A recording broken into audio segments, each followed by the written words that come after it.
20 கோடி ரூபாய் மதிப்புள்ள நிலத்தை அபகரித்தது தொடர்பான புகாரில் தலைமறைவாக உள்ள முன்னாள் அமைச்சர் வீரபாண்டி ஆறுமுகத்தை கைது செய்ய 12 போலீஸ் சிறப்பு படைகள் அமைக்கப்பட்டுள்ளன. தமிழகம் முழுவதும் கடந்த திமுக ஆட்சியின் போது நில அபகரிப்பு செய்தவர்கள் மீது போலீசார் நடவடிக்கை எடுத்து வருகின்றனர். சேலம் புதிய பேருந்து நிலையம் அருகே அங்கமால் காலனியில் வசித்து வந்த 23 குடும்பங்களை கடந்த 2008ஆம் ஆண்டில் வலுக்கட்டாயமாக காலி செய்ய வைத்து 20 கோடி ரூபாய் மதிப்புள்ள நிலத்தை அபகரித்தது தொடர்பாக முன்னாள் விவசாயத்துறை அமைச்சர் வீரபாண்டி ஆறுமுகம் உள்ளிட்ட 13 பேர் மீது சேலம் கமிஷனர் சொக்கலிங்கத்திடம் பாதிக்கப்பட்ட குடும்பத்தினர் புகார் அளித்தனர். அதன் அடிப்படையில் போலீசார் வழக்கு பதிவு செய்து காங்கிரஸ் கட்சியைச் சேர்ந்த முன்னாள் மாவட்ட செயலாளர் கிருஷ்ணசாமி உள்ளிட்ட 3 பேரை செவ்வாயன்று கைது செய்தனர். இதை அறிந்ததும் பாதிக்கப்பட்ட குடும்பத்தினர் புதன்கிழமையன்று போலீஸ் கமிஷனர் சொக்கலிங்கத்தை சந்தித்தனர். போலீசாரின் நடவடிக்கைக்கு நன்றி தெரிவித்த அவர்கள் முக்கிய குற்றவாளிகளை தப்பிக்க விட்டுவிடாதீர்கள் என்று கதறி அழுதனர். மேலும் வீரபாண்டி ஆறுமுகம் மீது புகார் அளித்ததால் தங்கள் குடும்பத்தினர் உயிருக்கு ஆபத்து ஏற்பட்டுள்ளதாகவும் எனவே போதுமான பாதுகாப்பு வழங்கப்பட வேண்டும் என்றும் அவர்கள் வலியுறுத்தினர். போன ஆட்சியில் நாங்கள் நடந்தப்ப எல்லா இடத்துலையும் போய் கம்ப்ளைண்ட் கொடுத்தோங்க சார். நாங்கள் யாருமே எந்த ஒரு இது எடுக்கல. ஆனால் இப்போ இந்த ஆட்சி வந்தப்போ அம்மா அறிவிச்ச மாதிரி எங்கள் பிரச்சனையை நடவடிக்கை எடுத்து 3 பேர் அதில் கைது பண்ணியிருக்காங்க. இதில் எங்களுக்கு ஒரு நம்பிக்கை வந்திருக்கு. அதுக்கு நன்றி சொல்லிட்டு போலான்னு வந்தோம். இதில் இன்னும் பாக்கி பேர் இன்னும் கைது பண்ண வேண்டிய இன்னும் இருக்கிறாங்க. 13 பேர் அதிகமாகவே இருக்கிறாங்க.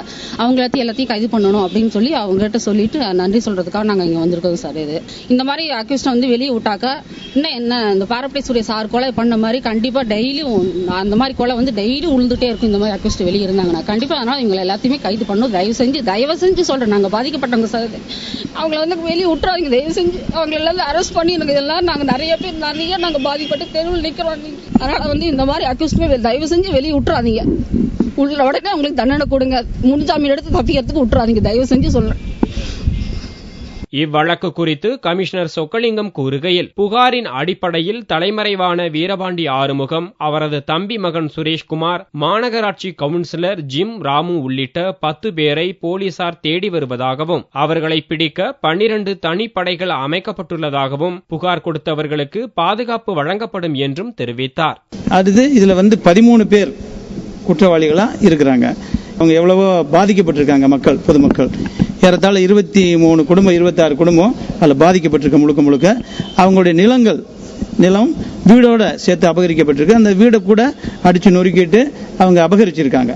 ஸோ அந்த அபகரிக்கப்பட்ட நபர்கள் மீது வழக்கு பதிவு செய்யப்பட்டிருக்கு. அவர்கள் எல்லாரும் மீதும் சட்டப்படி நடவடிக்கை எடுப்போம். பொதுவாக ஏற்கனவே இருந்த முன்னாள் அமைச்சர் இதில் எல்லா பாதிப்பையும் ஏற்படுத்தியிருக்காங்க வீரபாண்டி ஆறுமுகம்.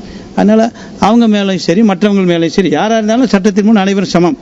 அவங்களுக்கு என்ன பாதிப்பு ஏற்படுத்தினாங்களோ அவங்க மேல உரிய நடவடிக்கை எடுத்து நம்ம முழுக்க இவங்களுக்கு பாதுகாப்பு கொடுப்போம். நிலத்தை திருப்பி கொடுக்கறதுக்கான எல்லா வகையான ஏற்பாடுகளும் நம்ம செய்ய போறோம். 3 பேர் கைது செய்திருக்கோம். ஸோ இப்போ நாங்கள் அதுக்கு 12 குழுக்கள் அமைச்சிருக்கோம். நடவடிக்கை எடுக்கிறதுக்கு அவங்க எல்லாத்தையும் கைது செய்து கொண்டு வர்றதுக்கும் நடவடிக்கை எடுக்கிறதுக்கு செஞ்சிருக்கோம். கூடிய சீக்கிரமே இன்னொரு 2 நாளோ 3 நாளோ எவ்வளவு சீக்கிரமா அவங்க அரெஸ்ட் பண்ண முடியுமோ அரெஸ்ட் பண்ணி கொடுத்துருவோம். கடந்த ஆட்சியில் பலத்த செல்வாக்குடன் வலம் வந்த முன்னாள் அமைச்சர் வீரபாண்டி ஆறுமுகம் எந்நேரமும் கைது செய்யப்படலாம் என்ற தகவல் சேலத்தில் வேகமாக பரவியுள்ளதால் மாவட்டம் முழுவதும் பெரும் பரபரப்பு ஏற்பட்டுள்ளது.